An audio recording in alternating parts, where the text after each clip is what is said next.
Hello and welcome to everyone listening to the Written in Melanin podcast, the place where you come to get your weekly dose of melanated creativity. I'm your host, CM Lockhart, an author of fantasy books featuring Black girls who aren't all that nice, and the owner of the Melanin Library, an online database of books written by Black authors. And in this space, I offer you full transparency on my journey as a Black and indie author. I'm glad you're here. Welcome to episode number 19, you guys.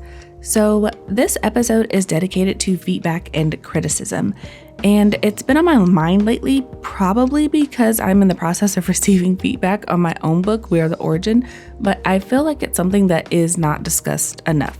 The common advice is to get feedback and take it like a champ.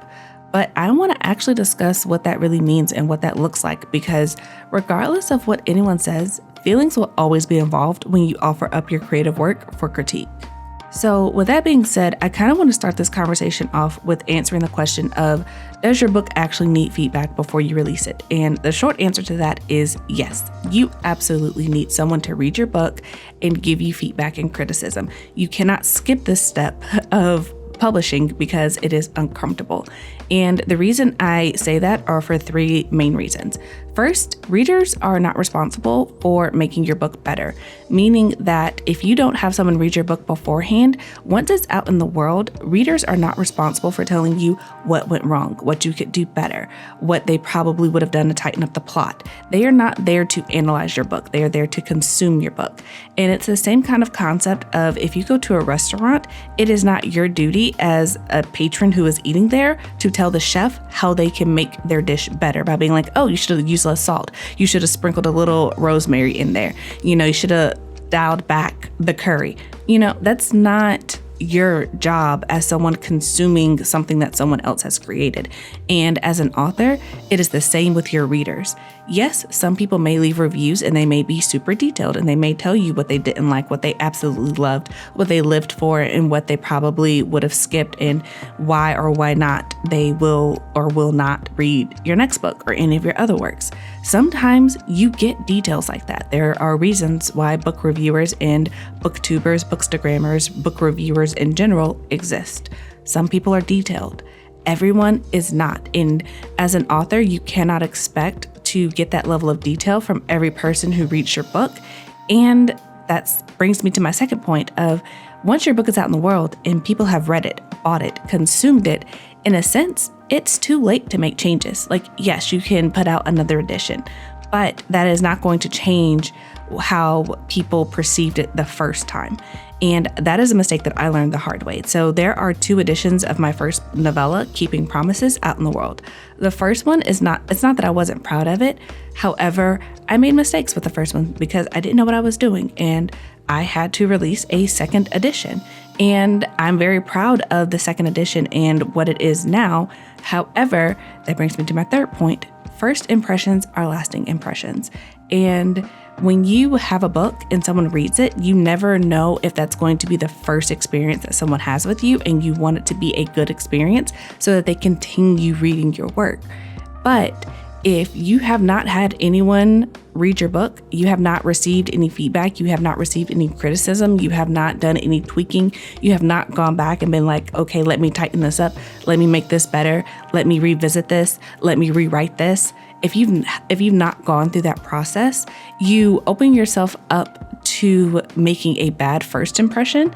And also keep in mind that even if you don't have that before your book release, it's still going to come after, and you can't get away from it. So all that to say that you absolutely do need feedback and criticism, no matter how uncomfortable it may make you feel, especially if you're very new to writing.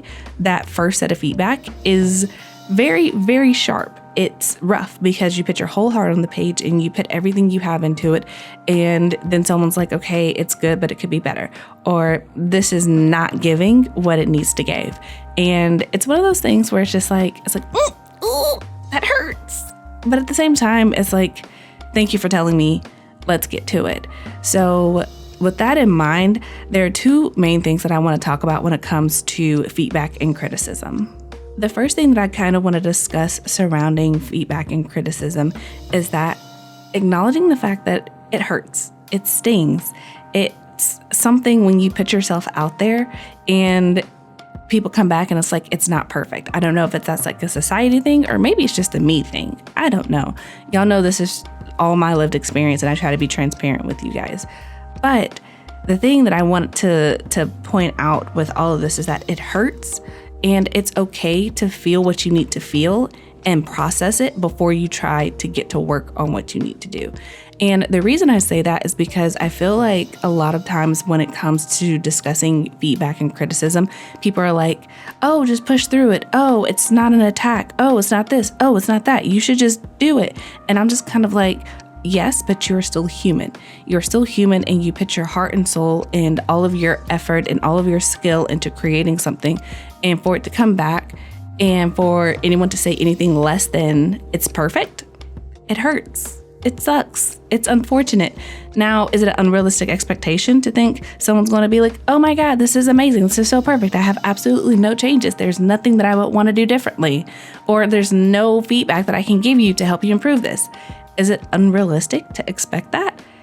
Absolutely. Do at the back of our mind, we kind of want that? Absolutely. And that's okay. And I feel like there needs to be a discussion where it's like, it's okay. It's okay to want your thing that you created to be good.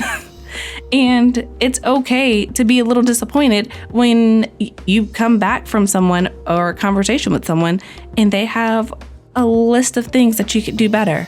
It sucks. It's frustrating. That's part of the process, but it's okay to feel what you feel. And I don't know. I feel like I needed to hear that when I got my first bit of feedback where it's just like, yeah, it's okay to be frustrated. Yeah, it's okay to think, I don't know if that's really accurate because that's artistic development. You know, whatever it is that you need to feel, right? But then process it and then get to work. Because it's not a judgment on you as a person and it doesn't mean that you're a bad writer. And I feel like that's also an important aspect of understanding that you can feel what you feel, but it's not a personal attack on you if it's good feedback. You know, it's just, it could be better and that's okay, you know? So don't take it personally. And even if you do, give yourself time to work through that and set it aside. Because I know for me personally, when I got my feedback, it was like, thank you for helping me make my book better. But when I first got it, I was really like pushing back against it. I'm like, no, this story is what it needs to be. I told this story exactly how I wanted to tell it. But then it was like, okay, I asked you for your opinion. You gave me your opinion. Now what am I going to do with it? Am I going to disregard it because my feelings are hurt because it wasn't absolutely perfect?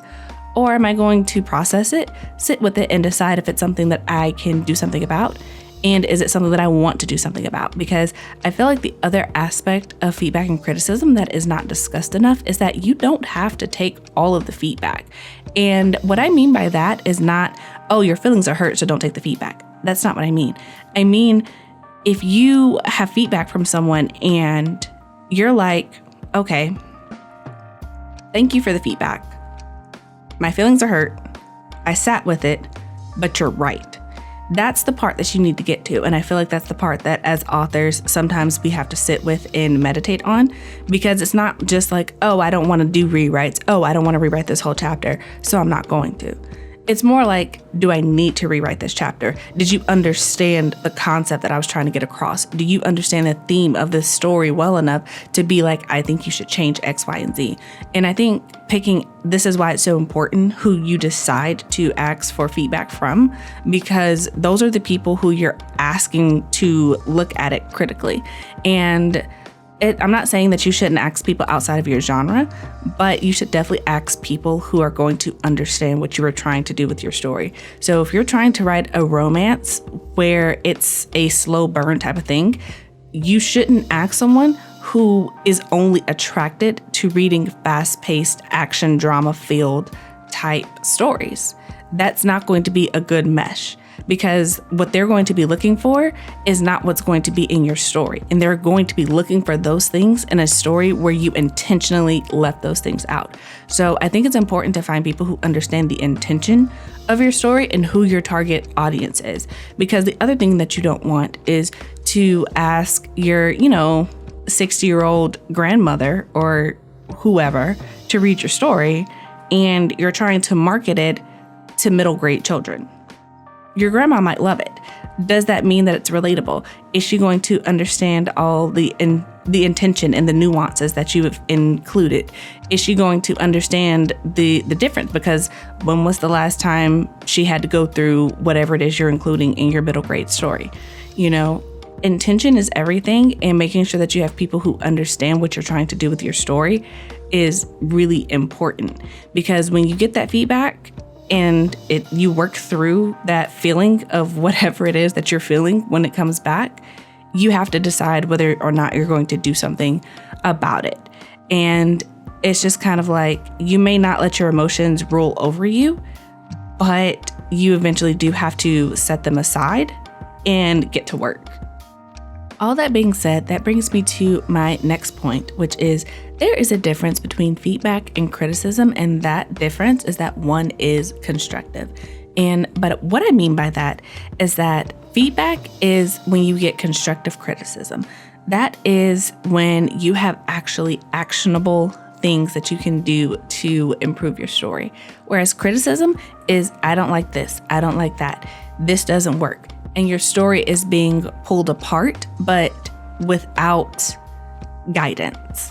And that is why I will always recommend to anyone who is serious about writing to get an editor, because someone who is paid to give you feedback will be much more thorough and constructive than someone who is just reading it as a favor. And that's not to say that you shouldn't make author friends. That's not to say that you shouldn't have other people read your work or anything like that. I'm saying that there is an invaluable resource in an editor when you meet someone and you get a sample edit and you go back and forth with them and you tell them exactly what it is that you know that you need to work on, whether that be your pacing, whether that be your plot, whether that be your character development, whatever it is. And they go through with a fine-tooth comb and they're like, okay, not only are these the areas that you need to work on, but this is how I suggest that you improve them. Those suggestions are what makes an editor invaluable, because a beta reader may not necessarily tell you, oh, this is how I think you should fix it. But an editor will come to you with solutions. And for a lot of people, that's what you need. I know for myself, even as a freelance editor, even as someone who reads critically, for my own work, I definitely need someone who is like, this is the point where you need to focus your energy, and here are some suggestions on how you can make it better. And it's so invaluable, it's so important, because when you're doing rewrites, especially if you are on a deadline, it helps to focus your energy and not have to go back through the story. And I'll be very transparent with you guys. I'll be very honest. When I had my beta readers, as you guys know, I sent it out to my beta readers before I found my editor, and I was getting feedback from my beta readers while my editor was still with my book. And I just got those back. And one of the things that I got from my beta readers was, I would like more description. I really like your world building, but I would like more details, more description. And for me, this story lives in my head. I can see everything. And so I'm just kind of like, okay, but description where? Description how? What are the things that you want to see? And as a beta reader, they did not have those answers. But when I got my feedback from my editor was like, hey, you should add detail here, here, here, here, here, here, and here. And it's just kind of like, boom, problem solved. And something that would have taken me probably weeks on my own from beta reader feedback exclusively, of going through the story, adding random details in places, asking my trusted author friends like, hey, does this work? Hey, do you think this needs this here? And then trying to basically shoot in the dark. With an editor, they set up targets. And it's just like, okay, you need to do this, this, this, and this. And it's a beautiful thing. It's a beautiful thing. And it's something that I appreciate. And like I said, it's something that I will always recommend to people, because beta readers are fantastic. And I understand that everyone cannot afford an editor. I am not immune to the realities of the world. I'm just saying that if you can work that into your budget, that is something that I will always highly recommend that you work into your budget. and to find a good editor, one that you can work with, who will understand your style, who is going to help you improve your story without trying to change your story. Because also understand that some editors who are freelance editors are going to try to change your story because they want to write your story. And that can be a very slippery slope. So find yourself a good editor, and when you trust them completely. As that's the advice I'll say. And I know that's kind of weird advice, but it's just like, at a certain point, you have to understand that, you wrote the book for yourself, the first draft, but if you are trying to be financially successful with it, that means that you do have to make some concessions and changes for other people who don't live in your head, who don't know you personally, who aren't going to keep reading the book because you asked them to. And I feel like an editor gives you that. But that's just me. I'm going to get off my soapbox about editors. Just know that I think they're really, really, really important.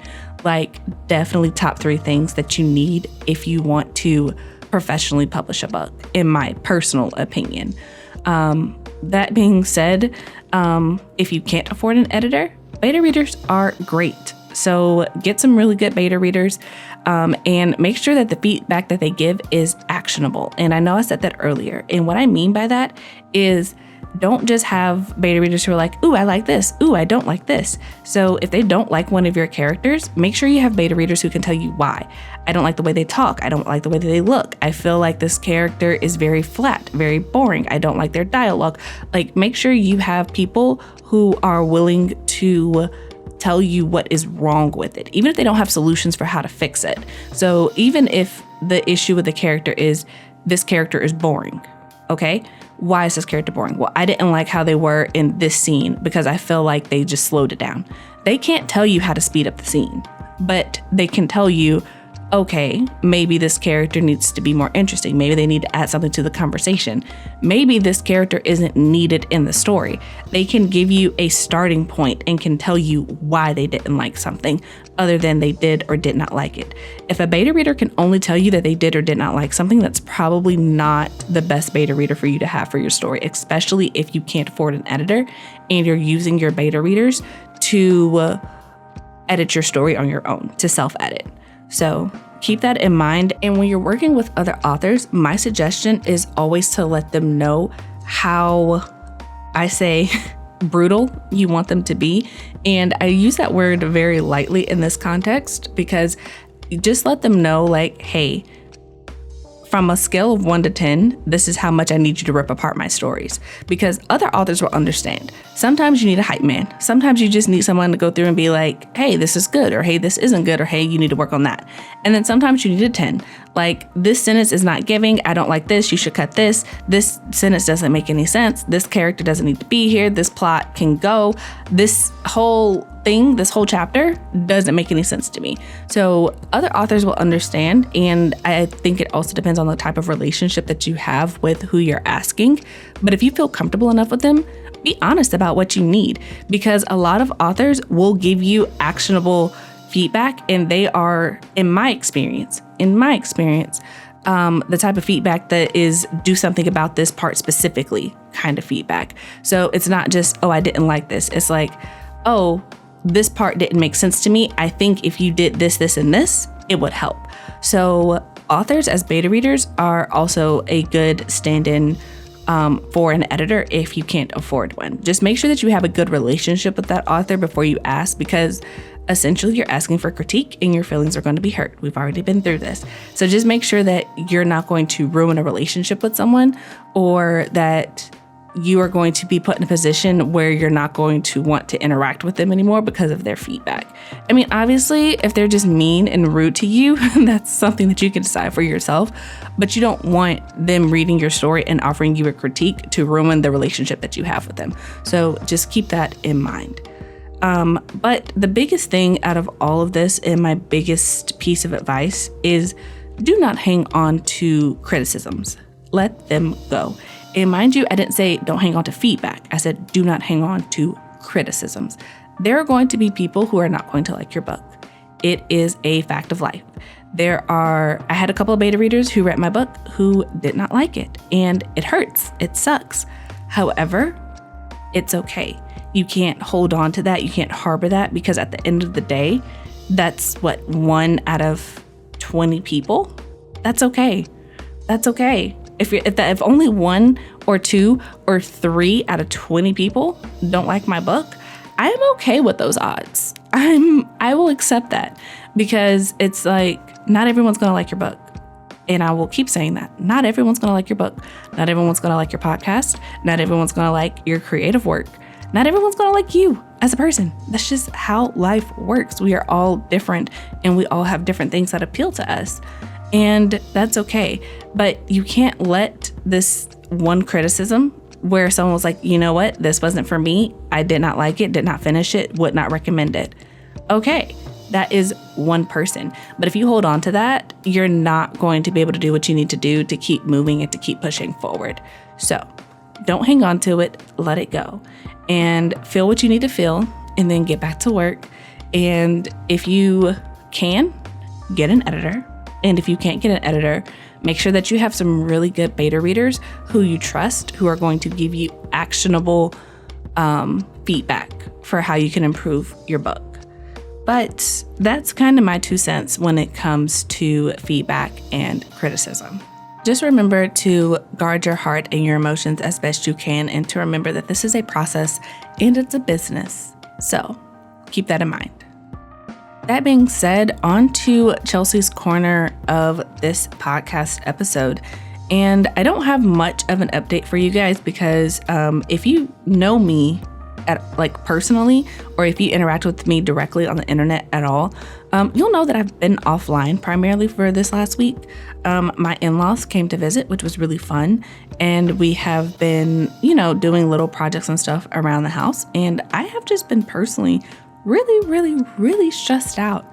Has not been fun necessarily. Like, seeing my in-laws was great, but everything else has been kind of stressful. And I have been offline, just trying to take care of myself and my mental space.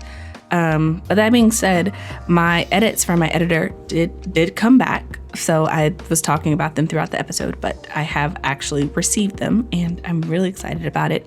I have read through all the comments. So just so you guys know, in case you're like, oh, well, I don't know if my editor is good or not. For me, I have a 100,000 word story. I had 415 comments and plenty of just minor edits. So I would say roughly somewhere between altogether, somewhere between 700 to 800 edits altogether. So if you need something to kind of base your editorial experience off of, that's what mine was. I don't know if that holds any weight for anyone else, but transparency is the name of the game. So I got those back, and I have started working on them. And I am actually really proud of myself, because part of the reason I wanted to talk about feedback and criticism is because when I first started this journey, I was not used to receiving feedback, because a lot of the people who know me, who know my writing, they actually really just enjoy it. And broadening my horizons, expanding my range of people led me to more constructive feedback. And I had to get out of my feelings at first. And if you follow me on TikTok, I talked about this as well, where I was asking, other authors, hey, how long does it take you to get out of your feelings before you can actually, do something about your feedback? And everybody has different time frames. So for me, when I made that TikTok, it was a week. I needed 7 or 8 days to get out of my feelings before I could do something about it. That time has been drastically cut down the more feedback I have gotten back. So now I'm at most I need a day, maybe 2 at most. A lot of times I can get something back, and I'm just kind of okay, and I can decide whether or not which bucket it falls into, whether it's okay, I respect your opinion, but I'm not going to do anything about that, or if it's okay, you're right, I can fix that, or if it's the bucket of, you know what, I don't know what you're talking about, bruh. Nah, you missed the point. You missed the whole point. If it falls into that bucket, then I cannot help you. It is what it is. But that being said, I am going to be working on the edits that I got back from my editor for most of this week and probably next week so that I can get my ARCs out on time. And if you don't know what an ARC is, it's an advanced review copy of a book. So that's usually the version that book reviewers get ahead of time to help like promote the book and build up excitement for it. So I'm going to be not behind the 8 ball, but I have my work cut out for me. So I am excited. I'm looking forward to it. I hope that this brings out the best of the book, and I hope that people enjoy it. And I'm looking forward to see where this journey goes. So wish me luck on that. But that's pretty much it. Because like I said, I've been offline. I don't really have any updates for the book. I can tell you guys that I am really close to hitting 50 pre-orders for my book. And that is like a little personal goal that I have myself, is that I want 50 pre-orders for the book, because I feel like that is a milestone. And I don't know, setting goals for myself is really productive. So if you guys want to help me hit that, for sure, please share We Are the Origin with any fantasy lover who you think might enjoy it. And I would very much greatly appreciate that. But like I said, that is pretty much it for Chelsea's Corner. I don't have that many updates for you guys, so sorry about that. But that is it for this episode of the Written in Melanin podcast. Thank you for listening as I share my journey as an indie author. And if you'd be so kind, please share this episode on Twitter and tag me at @CLockhartWrite. If you'd like to support this podcast and my journey as an indie author, then please buy me a coffee at ko-fi.com/CMLockhart, or grab a copy of my book, We Are the Origin, from my website, cmlockhart.com. There are links in the description box of wherever you are listening to this at. So, thank you for listening, and until next time, I hope all your books are full of melanin.